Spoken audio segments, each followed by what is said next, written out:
Hello दोस्तों, स्वागत है आपका अपने चैनल ST ऑलराउंड में। जैसा कि हमने पिछले 3 वीडियो में मध्य प्रदेश के सामान्य परिचय से रिलेटेड इम्पोर्टेंट फैक्टों को कवर किया है। आज हम उसी क्रम में दोस्तों मध्य प्रदेश के सामान्य परिचय में आज मध्य प्रदेश की यूनेस्को द्वारा घोषित विश्व धरोहर स्थल और साथ ही साथ कुछ आज महत्वपूर्ण हम अभ्यास प्रश्नों को भी करेंगे, जिससे आपका डाउट जो मध्य प्रदेश सामान्य परिचय से रिलेटेड होगा वो भी कवर हो जाएगा और जो इम्पोर्टेंट प्रश्न हैं उनको भी हम डिस्कस करेंगे। तो दोस्तों आज हम मध्य प्रदेश के यूनेस्को द्वारा घोषित विश्व धरोहर स्थल, लेकिन उससे पहले दोस्तों आपको वीडियो को लाइक, शेयर और कमेंट जरूर करना है, साथ ही साथ चैनल को सब्सक्राइब कर लेना दोस्तों। तो चलिए दोस्तों स्टार्ट करते हैं। मध्य प्रदेश की यूनेस्को द्वारा घोषित विश्व धरोहर स्थल।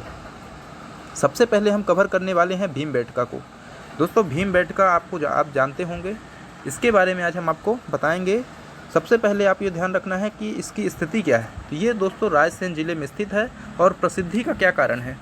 इसका प्रसिद्धि का कारण है कि आदि मानव के द्वारा बनाए गए शैल चित्र और शैलाश्रयों के लिए यह प्रसिद्ध है।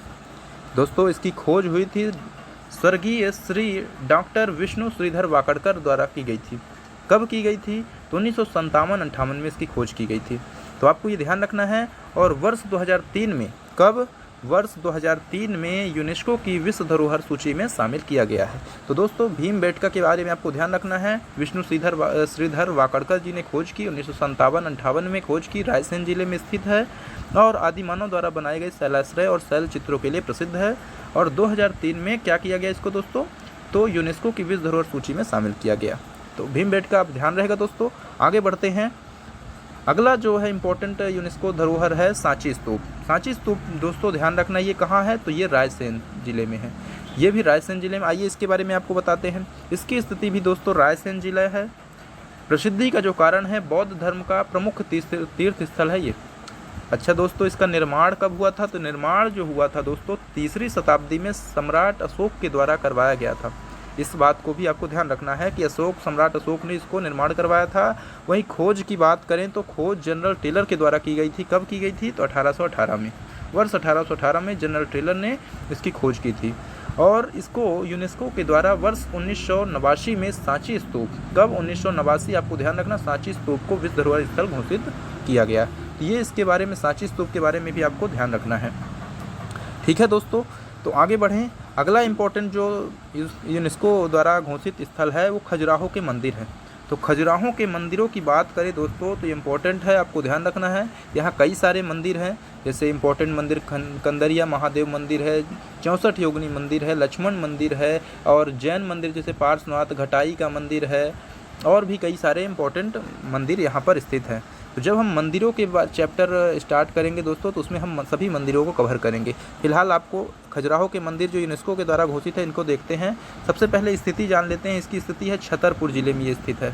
ठीक है, इसका निर्माण हुआ था 10वीं और 11वीं शताब्दी के मध्य चंदेल शासकों के द्वारा करवाया गया था। किसके द्वारा करवाया गया था? तो ये चंदेल शासकों के द्वारा इसका निर्माण करवाया गया था। और वर्ष 1986 में खजुराहो को विश्व धरोहर स्थल घोषित किया गया। तो आपको अच्छी तरीके से ध्यान रखना है, क्रम वाइज आपको ध्यान रखना है। सबसे पहले 1986 में किसको किया गया है? तो खजुराहो के मंदिर को। वहीं 1989 की बात करें तो सांची स्तूप को धरोहर स्थल शामिल किया गया है खजुराहो के बाद। और फिर 2003 में दोस्तों आपको ध्यान रखना है, 2003 में किसको किया गया है? तो 2003 में किया गया है भीमबेटका को।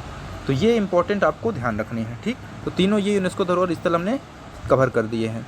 ये दोस्तों ये हर एग्ज़ाम के लिए इम्पोर्टेंट है, चाहे आप PSC का, तो इसमें 3 नंबर के इम्पोर्टेंट, 3 नंबर के लिए बहुत ज़्यादा महत्वपूर्ण है ये, और साथ ही साथ और वनडे एग्ज़ामों के लिए तो ज़रूरी है ही। अब दोस्तों हम, जैसा कि हमने 3 वीडियो में ऑलरेडी कवर कर दिया है मध्य प्रदेश सामान्य परिचय, तो आज हम उससे संबंधित महत्वपूर्ण प्रश्नों को कवर करने वाले हैं। ठीक है दोस्तों, तो चलिए स्टार्ट करते हैं। सबसे पहला प्रश्न, इम्पोर्टेंट प्रश्न है दोस्तों कि कर्क रेखा मध्य प्रदेश के कितने जिलों से गुजरती है? दोस्तों आपको ध्यान रखना है कि कर्क रेखा मध्य प्रदेश के 14 जिलों से गुजरती है। इसका राइट आंसर हो जाएगा ऑप्शन नंबर C, 14 जिले। दोस्तों 14 जिले जो है 23.5 डिग्री, ध्यान रखना है 23.5 डिग्री उत्तरी अक्षांश जो है मध्य प्रदेश कर्क रेखा को 2 भागों में बांटती है। तो 14 जिले हैं दोस्तों जो गुजरते हैं। आपको ध्यान रखना है 14 जिलों के बारे में तो 14 जिलों के बारे में आपको कैसे ध्यान रखना है दोस्तों, तो मैप के द्वारा आपको ध्यान रखना है।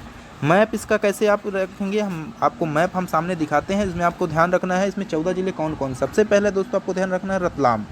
रतलाम के बाद दोस्तों उज्जैन, उज्जैन के बाद आगर मालवा, आगर मालवा के बाद राजगढ़, राजगढ़ के बाद सीहोर, सीहोर के बाद भोपाल, विदिशा, रायसेन, सागर, दमोह, कटनी, जबलपुर, उमरिया और शहडोल है। तो ये दोस्तों 14 जिलों को ध्यान रखना है। और एक इसमें इंपॉर्टेंट फैक्ट आपको नोट करना है कि भोपाल ऐसा संभाग है जिसके 5 जिले जो है तो कर्क रेखा को स्पर्श करते हैं। तो ये आपको इंपॉर्टेंट पॉइंट ध्यान रखना है। आगे बढ़ें दोस्तों, अगले इंपॉर्टेंट प्रश्न की ओर बढ़ते हैं। अगला इंपॉर्टेंट जो प्रश्न है दोस्तों, आपको बताना है कि मध्य प्रदेश के अंतर्वर्ती जिलों की कुल कितनी संख्या है। मध्य प्रदेश के अंतर्वर्ती जिलों की कुल संख्या कितनी है दोस्तों। इसका जो राइट आंसर हो जाएगा तो ऑप्शन नंबर ए 18 है। कितने हैं दोस्तों, 18 अंतर्वर्ती जिले हैं। अगर हम इनकी बात करें दोस्तों कौन कौन से हैं अंतर्वर्ती जिले 18, तो आपको ध्यान रखना है सबसे पहले ग्वालियर, विदिशा, उज्जैन, धार, इंदौर, देवास, शाजापुर, सीहोर, भोपाल, रायसेन, होशंगाबाद, हरदा, नरसिंहपुर, दमोह, कटनी, जबलपुर, मंडला और उमरिया। दोस्तों अंतर्वर्ती जिले ऐसे जिले होते हैं जिनकी सीमा अन्य राज्यों को टच नहीं करती, अर्थात ये बिल्कुल लैंडलॉक्ड होते हैं।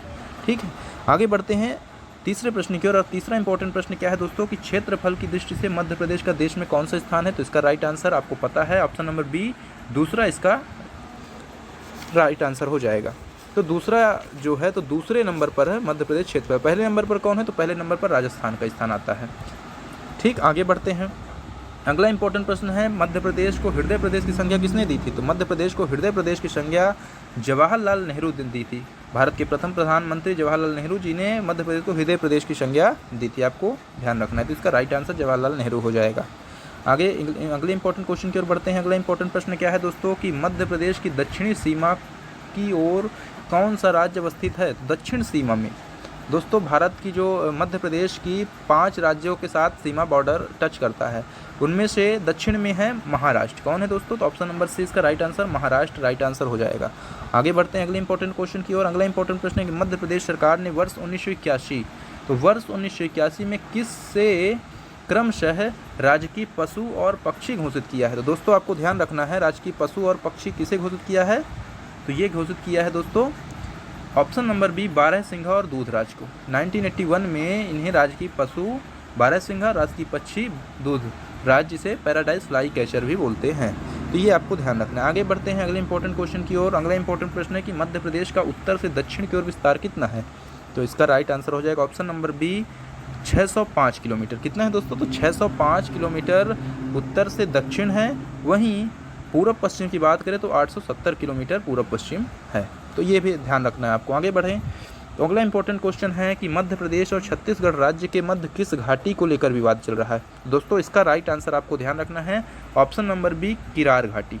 जी हाँ दोस्तों, किरार घाटी। दोस्तों मध्य प्रदेश का क्षेत्रफल आपको याद होगा 3,08,252 वर्ग किलोमीटर।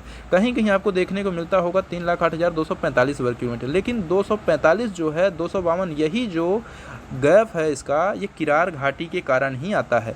तो ये किरार घाटी छत्तीसगढ़ अपना बता रहा है, मध्य प्रदेश अपना। हालांकि इसका विवाद सुलझ चुका है लगता है लगभग, और 3,08,252 ही राइट आंसर क्षेत्रफल इसका होगा। तो आपको ध्यान रखना है। आगे बढ़ते हैं। मध्य प्रदेश के गठन के समय राज्य का कुल क्षेत्रफल कितना था। तो मध्य प्रदेश के गठन के समय कुल क्षेत्रफल कितना था, तो आपको ध्यान रखना option number B is the right answer.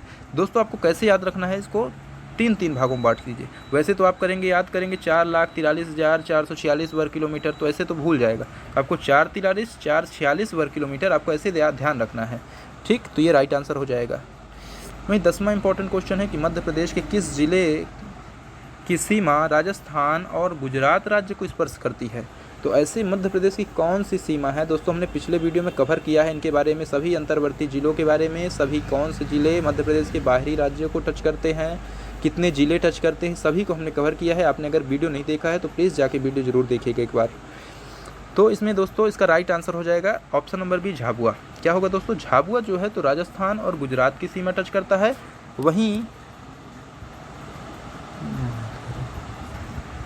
वहीं अलीराजपुर की बात करें तो अलीराजपुर महाराष्ट्र और गुजरात की सीमा को ठीक, तो ये आपको ध्यान रखना है। आगे बढ़ते हैं। भारतीय मानक समय रेखा मध्य प्रदेश के किस जिले से गुजरती है? दोस्तों इसका राइट आंसर हो जाएगा ऑप्शन नंबर बी, सिंगरौली। दोस्तों सिंगरौली जो है भारतीय मानक समय रेखा जो है तो सिंगरौली से गुजरती है। और जो इसकी अगर हम बात करें तो 82.5 डिग्री 30 मिनट, 82 डिग्री या 82.5 डिग्री भी आप कह सकते हैं, तो ये सिंगरौली से होकर गुजरती है। अगला क्वेश्चन है कि खजुराहो के मंदिर को विश्व धरोहर स्थल कब शामिल, यूनेस्को के विश्व धरोहर स्थल में सूची में कब शामिल किया गया है? दोस्तों अभी हमने कवर किया है। इसका राइट आंसर आपको ध्यान रखना है कि खजुराहो को 1986 में कब किया गया दोस्तों? तो 1986 में खजुराहो को विश्व धरोहर सूची में शामिल किया गया है, तो इसका राइट आंसर। वहीं 1989 में दोस्तों सांची स्तूप और 2003 में भीमबेटका, इसको हम आगे भी कवर करेंगे दोस्तों। भीमबेटका को कब विश्व धरोहर सूची में शामिल किया गया? तो भीमबेटका को किया गया 1989 में, 2003 में किया गया है। ठीक, 2003 में, इसको राइट आंसर इसका ध्यान रखना है। वहीं इनमें से कौन सा ऐसा जिला है जो कर्क रेखा को स्पर्श नहीं करता है? तो इसका राइट आंसर भोपाल, रायसेन, राजगढ़ तीनों टच करते हैं, लेकिन खंडवा दोस्तों ये दक्षिण में है, ये टच नहीं करता है। अगला इंपॉर्टेंट क्वेश्चन है कि मध्य प्रदेश का केंद्र बिंदु कहाँ है? तो दोस्तों आपको ध्यान रखना है, इसका right answer option number B, Sagar. Sagar Madhya Pradesh का केंद्र बिंदु है और इसको आपको अच्छी तरीके से ध्यान रखना है। तो दोस्तों ये 15 इंपॉर्टेंट क्वेश्चन आपको अच्छी तरीके से ध्यान रखने हैं। दोस्तों अगर आपको वीडियो पसंद आया है तो प्लीज़ चैनल को सब्सक्राइब जरूर कर लीजिए और बेल आइकन प्रेस कर लीजिए, जिससे इसी तरह की वीडियो आप टाइमली देख पाएँ। और हाँ दोस्तों, वीडियो पसंद आ रहा है तो प्लीज़ लाइक, शेयर और कमेंट जरूर करिएगा। तो दोस्तों हम मिलते हैं नेक्स्ट वीडियो में और इंपॉर्टेंट क्वेश्चन को हम लेके आएंगे।